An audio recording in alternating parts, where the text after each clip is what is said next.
Great day, everyone, and welcome to Wealth Academy Podcast. And I'm honored to be hosting this particular episode here because we have a wonderful guest by the name of Tangela Collins Myers. I want to give a shout out to her right now. Tangela, how are you doing today? I'm doing wonderful, Paul. How are you? Hey, doing great, doing great. And of course, our mantra here is wealth is more than just money. And today I'll talk to all the viewers about what your background is. I'll provide that right now. We'll get right into the interview questions. So Okay. Angela Collins Myers is doing really great things. She's a financial strategist, a money mindset coach, and she's also author of a #1 book, international book at that, The Image in the Mirror. And she's also going to share some insight in regards to credit optimization, how to get that aspect of your financial portfolio together as well. And what she does is she has about over 26 years of financial experience in the banking industry, and she's helped set up the processes for them. So she's been at this for quite some time in that financial arena. We're going to talk about that today. She's also based out of Charlotte, North Carolina, attended UNC Charlotte, and she also, and they're the 49ers, I believe, aren't they? Yeah, the That's right, 49ers. the 49ers. Exactly. And she, of course, is just doing some great things. And we want to, of course, welcome her here now as she shares her expertise. So let's get to it, Tangela. Welcome to the show. What was your inspiration and catalyst for you in working in that financial services field in the banking industry itself? So my journey to financial services was quite interesting. Mhm. Paul, let me make sure I didn't lose you. Can you still hear me? Okay. I can hear you great. Okay. Yes. Uh-huh. All right. So my journey to just financial services and the banking industry was somewhat unintentional. So let me Wow. explain. Let me explain. That's how, So I'm that's how a so lot of glad things I work arrived out. here. But it was unintentional. Uh-huh. So in high school, I knew that I wanted to be an accountant. So Uh-huh. I set out to go to UNC Charlotte, and in my Uh-huh. mind, I'm thinking I would work for one of the big. At that time, it was probably like big five, big six accounting firms, Exactly. and so I was really good in math Uh-huh. as I was going through high school. Got to college, and there was a young lady in my calculus class that needed some tutoring, and so she was involved in this program called Inroads. And Oh, Inroads, for y'all that don't know anything about Inroads is this an awesome organization that help minority students really with career development, professional development, as well as to secure summer internships, right? And so my first summer internship was with Nations Bank at the time, which which later was, merged with Bank of America. because I used to have an account with them. My first bank account, in fact. And so that's how I ended up in financial services in banking was through my summer internship with Inroads and being on board with Nations Bank. That was the genesis of this, what turned into a 26-year career in Wow. financial services and banking. That is amazing because one never thinks if you're going through an internship, it's just a temporary thing. You know, Exactly. you get some experience, get some training, but to end up being a career, it's really amazing, truly amazing. Congratulations on that. Yes, no, thank you for that. Yeah, no, they go ahead and position you with offers before you even graduated. So I knew I was going to work with one of the largest institutions in the world before I graduated college. Oh, So very it was a nice. blessing. Very nice. Yeah, Bank of America is doing some great things. And of course, as you stated, they were Nations Bank before they became that. That's So, right. so they had that change, name change, but they stayed the same, except they grew a lot larger. Yes, much larger. Yep, Much I larger. definitely Yeah, I definitely joined with the organization when Mr. Hugh McCall was the He CEO. called. He's a veteran. And Yeah. at that time, I remember, being fresh to corporate America and seeing this CEO walk around talking to Uh-huh. the associates there, wanted to know if you had everything to do, had everything that you needed to do your job and all of that. And so that really set the bar for, I thought all CEOs did that regularly, but I know they're Uh-huh. much busy now. But Oh he yeah, did that. He took time to walk absolutely. around and just check on. Yeah, I used to follow him. I used to read articles about him and everything. And so it's really great because he retired some time ago. That's And right. so I remember that part as well. So congratulations. Now you pivoted after your tenure with Bank of America. And so it led to you becoming an entrepreneur. What was that pivot like for you going from that corporate space and large corporation to become an entrepreneur? Yeah, so that journey piece is interesting. So I started out, of course, in my career working in audit for about 13 years. Spent another about 10 years in corporate real estate, but from a risk management perspective, to ultimately being the one of the business control executives at the bank before I left. Okay. And so during that journey, my husband has always been kind of the real entrepreneur type person. So we actually had a trucking business in 2008. Nice. And so that was the genesis of really getting started in business. But I was still full-time in corporate America. He was full-time entrepreneur, and I was kind of that support system, back operations on a part-time basis, helping him with that business. And so fast forward, so I got my feet wet, didn't realize what it was setting me up for. And so then in 2017 is when I was approached about an amazing opportunity to partner with this network marketing company for the purposes of offering financial services or referring them to financial services products that can really help them with their finances, and mainly credit restoration being a cornerstone of that. Yeah. And so I built my business part-time along with full-time job for the next 2 years until 2019. I was fortunate to decide that I would step away and fully jump into full-time entrepreneurship.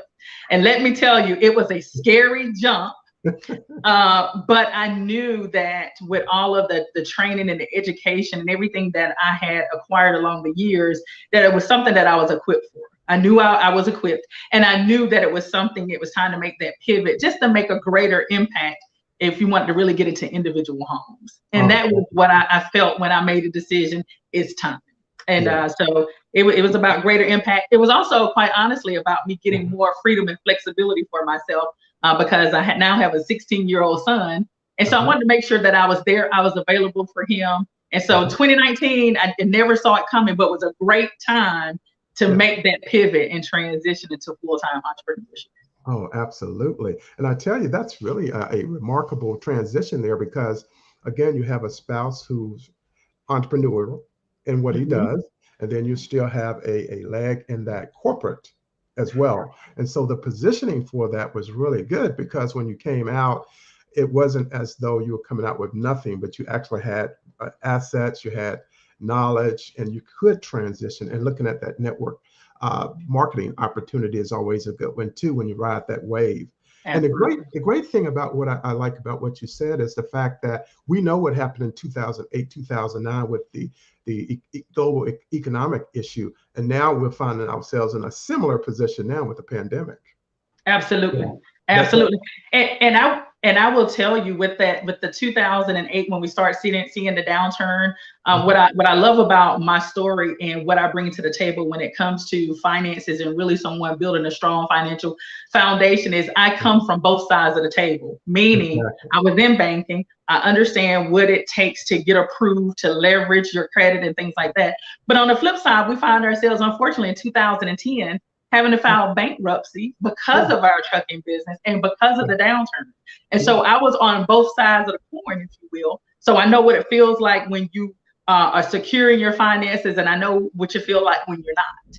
And so we were able to weather that storm, get through that bankruptcy, come out stronger. And that's what really, I think, really built my passion up even more for making sure that people are prepared.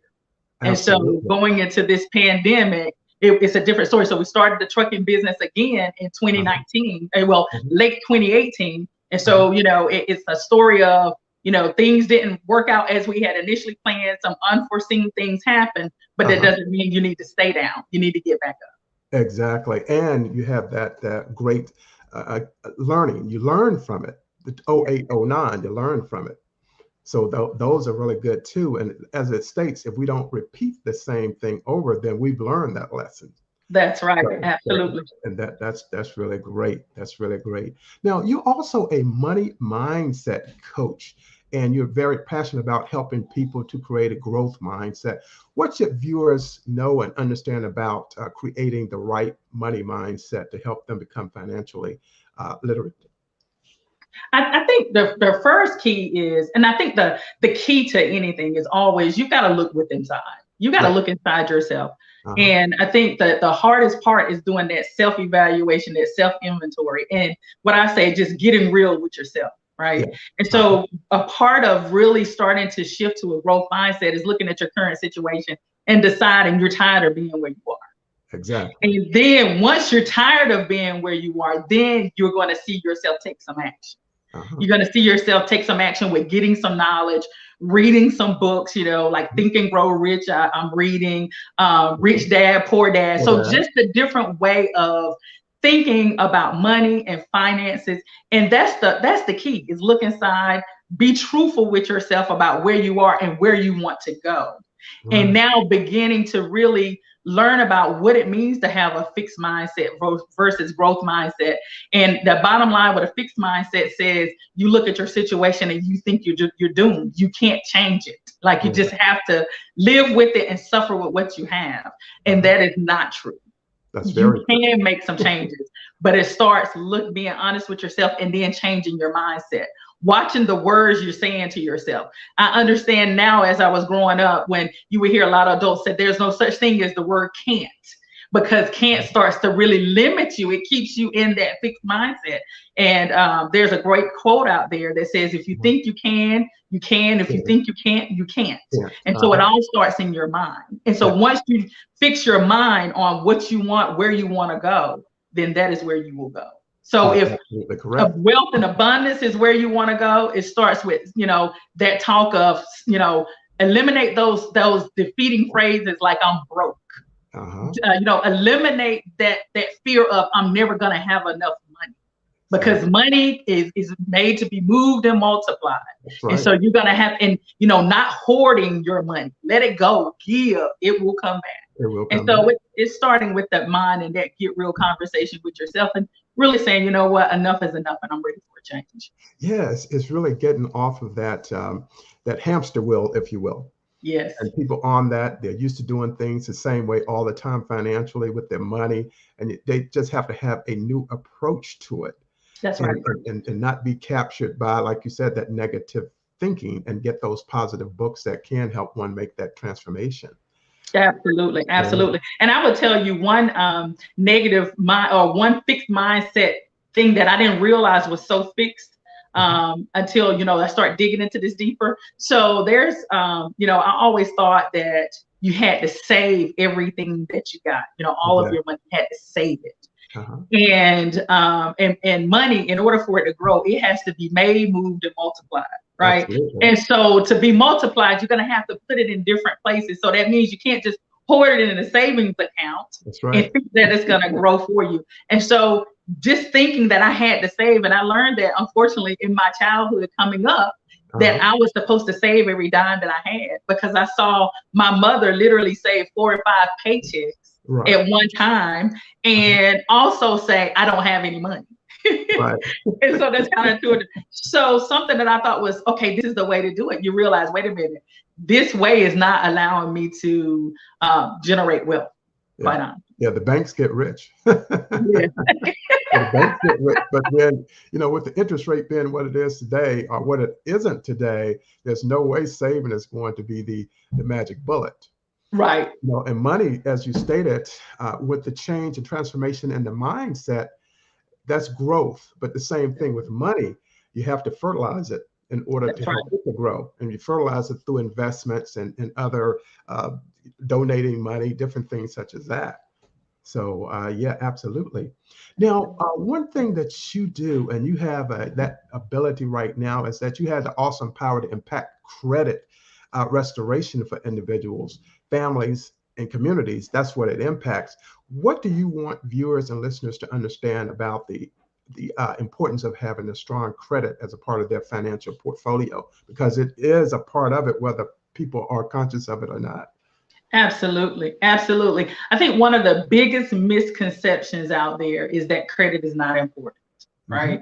You hear cash is king, but I'll tell you, credit is power. And I'm going to talk about a couple of ways where credit is impacting you even when you think it's not. So people associate having good credit with being able to get approved for loans and things like that. And that is true. You need to be able to leverage, but it's all about being wise around how you're leveraging your credit. Even if someone says, I'm going to be a business owner, that's great. But your personal credit needs to be strong enough to carry you until you're able to build up your business credit. So that's one thing. You need your personal credit even while you're building up your business credit. Two, a lot of people think that it's about the approval piece, but it's not all about that. Believe it or not, your credit, depending on who some of the companies are, will determine whether they will hire you or not. And banking is one of those big industries that they look at your background, but they also look at your credit to determine whether you are employable or not. And there are a lot of other fields. I know state troopers were one, even the military now wants you to have excellent credit, because what credit says is it gives almost like the adult report card. Can I trust you to manage your finances? It's like, if I pull out your credit report, am I going to be able to see that you pay your bills on time? Am I going to be able to see that you're able to manage a mix of credit? Am I going to be able to see, are you always, maxing out your credit card? So it's like our report card in our adult world. And so this report card determines whether they're going to employ you or not. This report card also determines what your car insurance premium will be. Absolutely. And your character. So it has tremendous power. And the key is you need your credit because you never know when you may need your credit. And so prime example is we just went through the 2020 pandemic and, still going through. And I know for us, because we were in trucking business and what we were delivering, which was furniture, wasn't considered essential. For a while, our trucking business could not operate. Wow. But guess what? The finances continue. Absolutely. Right? That insurance on your vehicles continue. Yeah. All of that. And so taxes that they want you to pay continues. And so there was a period of time where, thank God, we had some credit available where we could leverage that temporarily until things started back operating. And then now we know how to bring it back under control. And the other thing with the viewers that I would tell them about credit that's so important is to understand that credit is fluid. So as you live life, your credit is going to be kind of that picture of how are you living? How are you managing your finances? And so the notion of thinking I'm going to get to a credit score and I'm going to forever stay there, it won't happen that way. It won't happen, exactly. Life happens. And the other key is to understand that paying your bills on time is not the only key to maximizing your credit score. Very true. It's going to be paying your bills on time. That's the highest. That's 35%. My mom preached that to me. So I knew pay your bills on time, but that was just a small slither of the pie. How your credit utilization and how you use your credit cards will also have a heavy impact. That's 30% of your score. So a lot of times I was making mistakes until I became educated about the credit world. So here I was approved for a $5,000 credit card, and I was spending my money going all the way up to say $4,999, thinking I'm safe. Well, the credit card company said you're good with us, but your credit reporting says this is someone that looks like they may be in credit distress, or they may be in financial distress because you are using all of your credit that's available to you.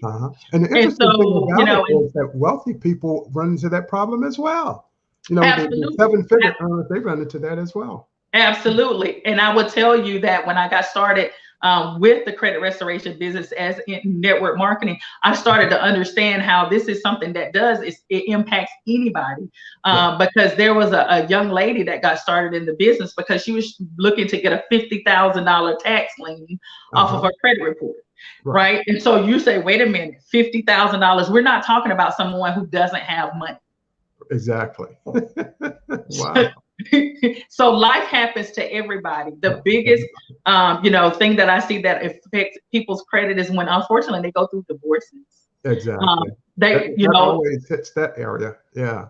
That hits hard. They lose the primary breadwinner of the family. Exactly. You Yes, know, that, all that's those happening things. everywhere. Yeah, everywhere. So, my key message to the listeners is credit is important. You want to have it in great shape before you need it. You want to be in a position to leverage it when you need to. Yeah. It does control more than your approvals, and understanding how your credit score is calculated, because there's 5 key components. Knowing that is powerful, because if you know that, then you'll also understand how to keep it in control and how to maximize. Absolutely. And it's one of the most important things, but a lot of people don't look at it that way. In Right. fact, a lot of people, well, not a lot of people, some people look at it, well, I have this credit, and that's a signal to go and spend it all, but it's really Right. one to just, like you said, leverage it. And when you need a rainy day, or you want to leverage, if you have the a percentage that you can get off of it, like 2 or 3% off on any purchase, those are the type of things that people have to look at, which really Absolutely. helps them. Yeah, So absolutely. fantastic, fantastic. Now, one of the things I want to talk about, Tangela, of course, is that you offer a nice suite of financial services. I know you also insured as an insurance agent in North Carolina as well as South Carolina. And then, what are some of the other financial retirement planning that you offer to your clients? Yeah, so I offer those individual services, but I also offer, and this just launched this year, Sure. and Uh-huh. have been grateful to have already have clients going through the program. But I also offer just the overall financial coaching program.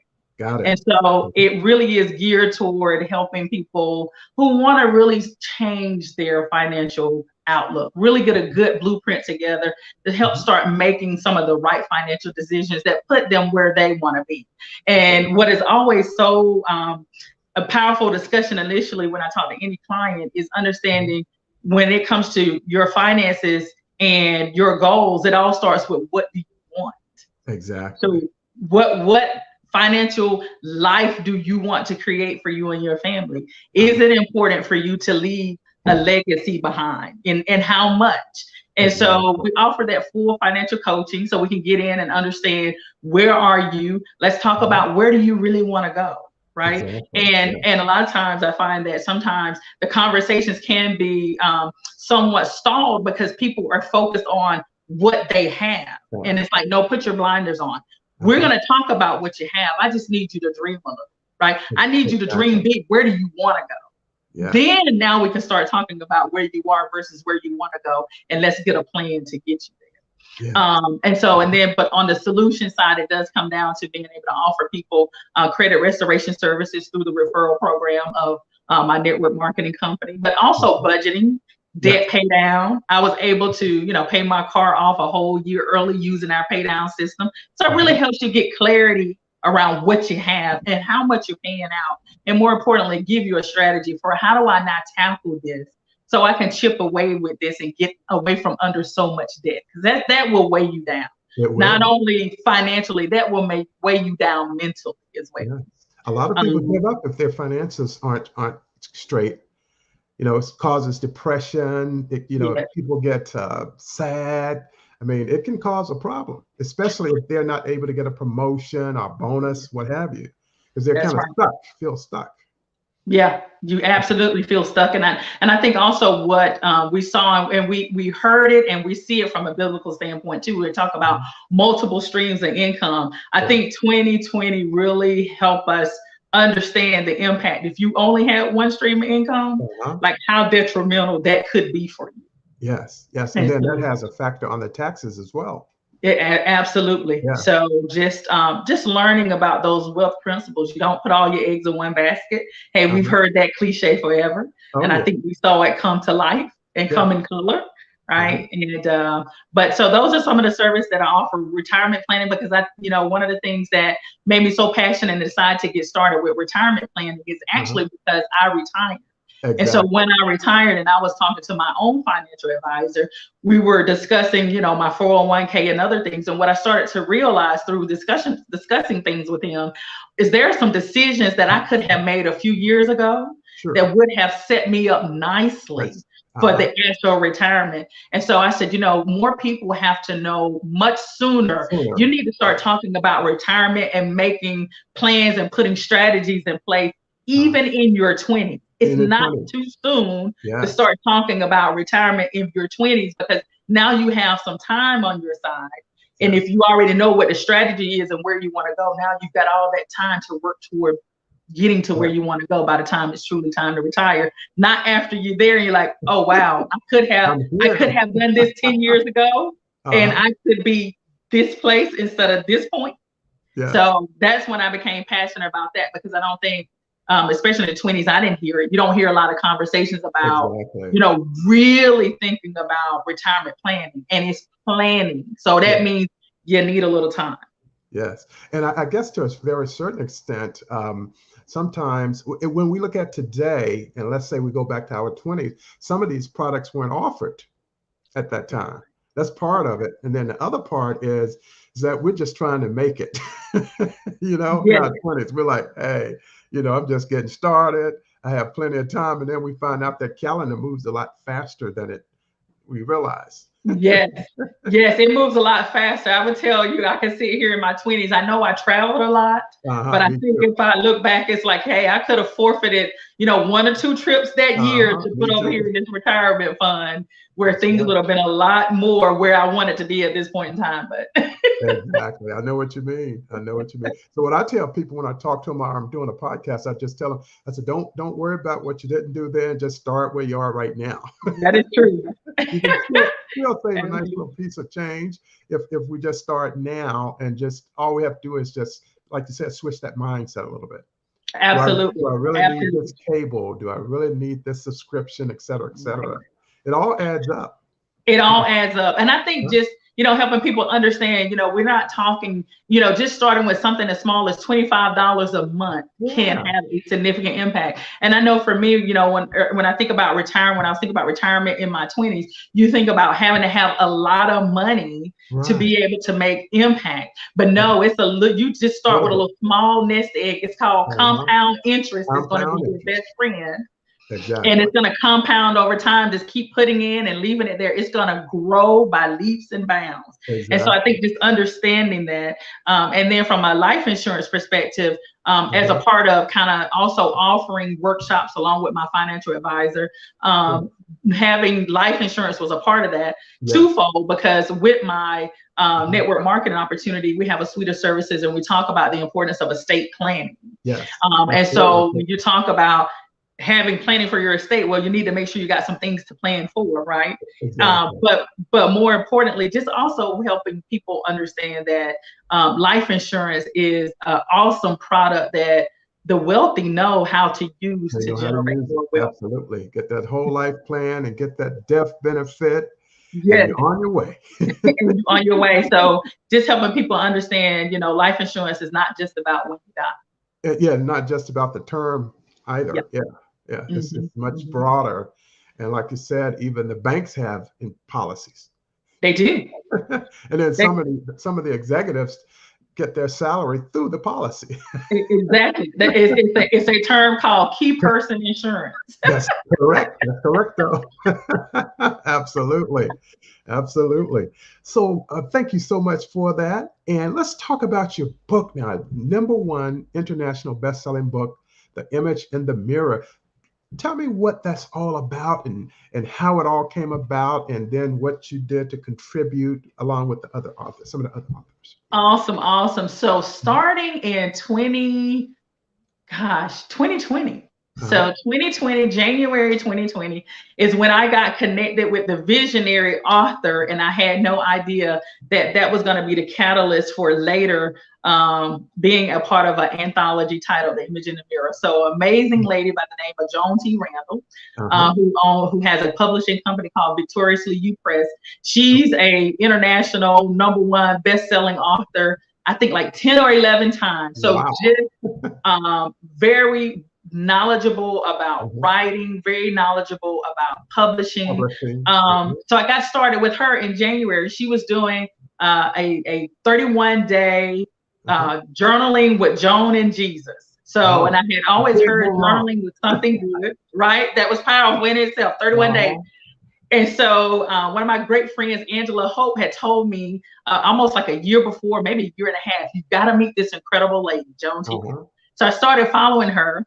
And she offered this 31-day, journaling with Joan, absolutely free. And so I tuned in and really leaned into that. And that was a great experience. And so coming out of that, she talked about now doing an anthology.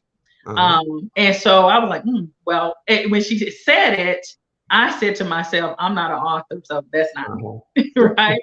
And I'll be honest with you, the Holy Spirit told me to write the book. And I was like, write the book? What am I going to write about?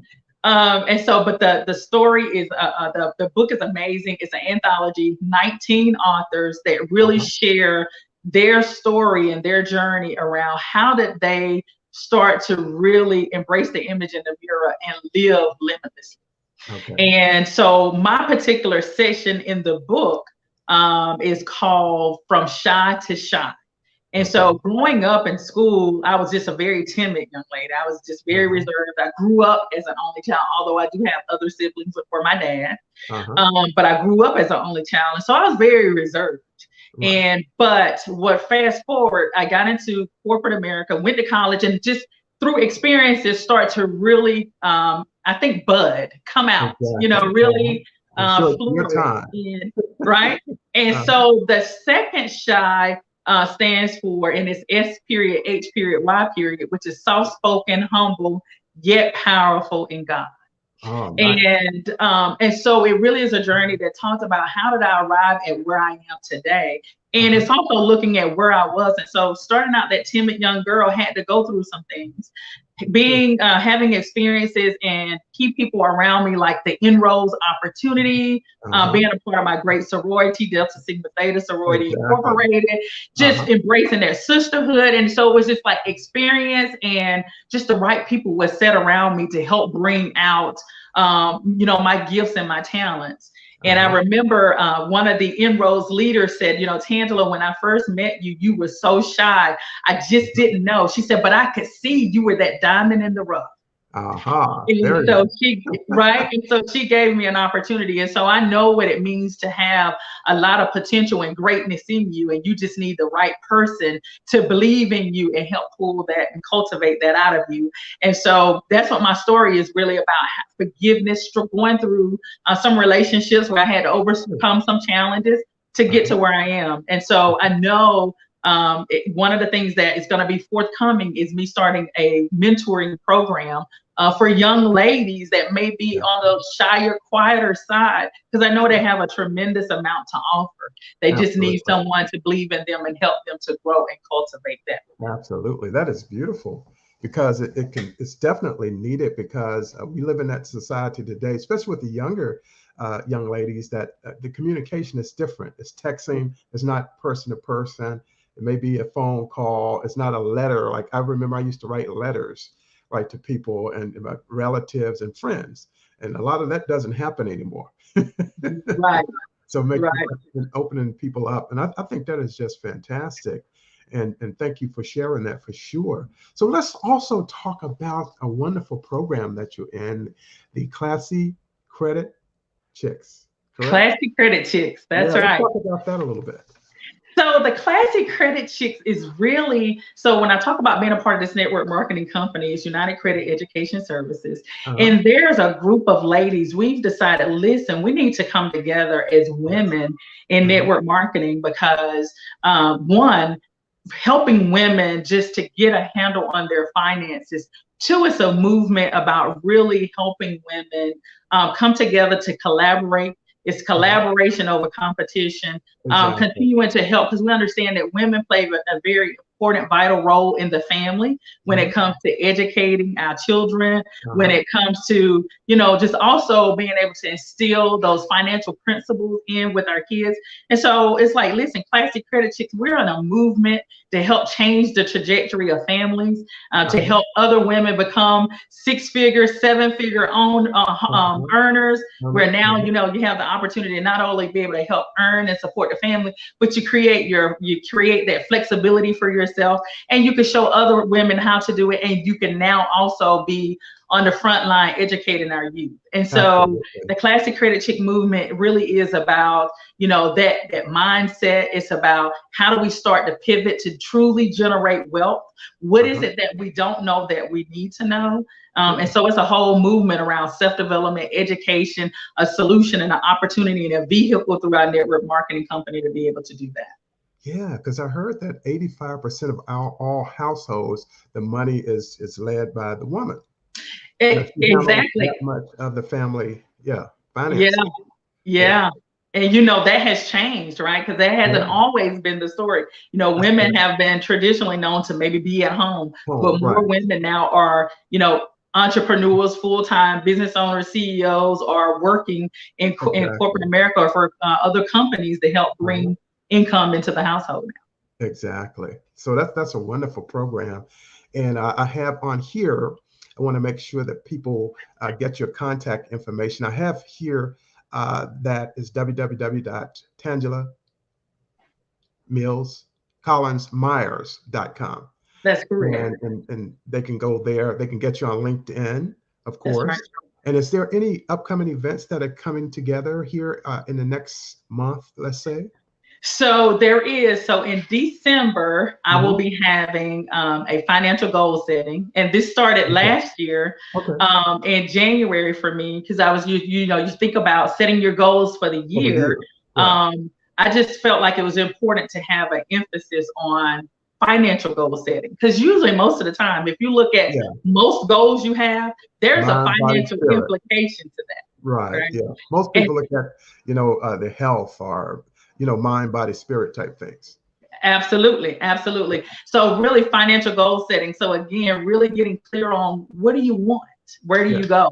And so wanted to be intentional about doing a financial goal setting. Let's look at your foundation, because I'm a true believer. If you want to truly generate wealth, we got to make sure the foundational things of personal financial management is in order. So do you have a budget? Because if you don't have a budget, then you're going to find probably you're letting money drive you instead of you driving money. Right? You got to be intentional. Great mentors of mine say every penny has its place, and that is true. So we got to be intentional about dictating where we need our finances to go to work for us. It's not about restricting you, but being intentional about where you want it to go. And so really tapping into rebuilding, after we've kind of gone through this pandemic. I know I hear story time after time, people are now having to rebuild. I mean, we're having to rebuild some things that we had to leverage in 2020. So want to get that focus there. So that'll be in December. And I just need to finalize the date. And then in February, kicking off February 1st, I started this last year as well. Going to continue. I do this series called 14 Days of Love, Finances, and Money Mindset. Fantastic. And so we'll be kicking that off in February. So it really is about couples getting together, but individuals too, because I'm always a proponent that if I can get great at it by myself, when we come together and you're good at it, I'm good at it, then we should be able to make it work. Absolutely. But it really is how do you lean in? Because unfortunately, finances is like the second highest item that really causes marriages and relationships to break up. Exactly. And so that's why I started it this past year, 14 Days of Love, Finances, and Money Mindset. So that'll kick off in February of 2022. Yes, and I think the program you have in December is great, because how we looked at 2019 and 2020 came, we weren't really expecting everything to happen like it did. So preparing in December is the right time. Correct. Yeah, making it more of a lifestyle thing as opposed to just a New Year's resolution. Absolutely. And hint, my goal is to make sure we have this before the holidays, so we can be more intentional about spending and not look at the bank account and wish we would have made some different choices. So I will make sure we have this conversation before we get to spending too much for the holidays. Exactly. Because it's happening. People are doing it online now. They don't have to even go in, right? And so it does make a tremendous difference. Yes. So, And what I would like to say too, and I'll be okay. sharing it on my social media. So definitely follow me on my social media. One of the amazing things that our company is doing, United Wealth Education, for Black Friday is Uh-huh. really shifting the paradigm. So not about spending and discounts, but more about how do you position yourself to pay off debt. And so Exactly. there are going to That's be some very important. awards and prizes that our company is giving away to help you get away from so much debt. And I think Yeah. that's just a shift. Black Friday, yes, we got deals and want to spend, but also it's time, if you look at your financial situation and you really honest with yourself and you say, this Uh-huh. is not the season for me to spend, but this is the season for me to get my finances in control to pay off some debt. We're going to Yes. be giving away some free money to be able to help you achieve that goal. So It's going to be packed. definitely follow me and look for more information about that, how you get Oh, for ready. sure. And the great thing is that people are breaking off those chains of debt.